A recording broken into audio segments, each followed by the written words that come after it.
down towards Cascades they go. That's the battle, I think, between Neil Griffin and Nigel Dolan, possibly making their way through. Oh, was the contact there between the two leaders? Yes, there was. They're both off. Ian Parkington and Bob White, they've come to grief there. Neil Griffin is slow as well. He's the red-codged, slowly limping through shot, but big problems there for our two race leaders, Ian Parkington, Bob White.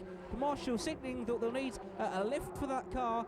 Marshal's very quickly on the scene. I'm sure both drivers are okay, but a dramatic incident involving our two race leaders. All sorts going on then at Foster's in this race so far. That's often the corner we don't use when we come here at Oulton Park. This configuration of Oulton Park, though, is favoured by the drivers, but for some reason all sorts happening there on the shortened section of the track. Anyway, let's get back to the race, and the red flag is out. No big surprise actually, with those two former race leaders off on the track in a vulnerable position.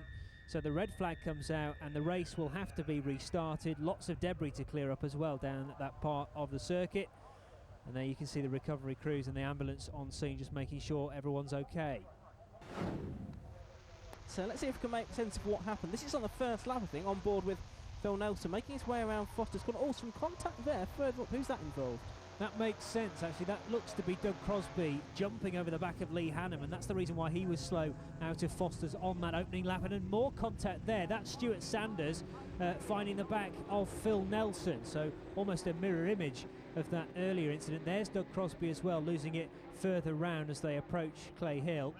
Yeah, there must have been something broken on that car. This is now the second lap. This is the two leaders just disappearing around the apex of Foster's. Looked like Parkington hit the curb there on the apex, and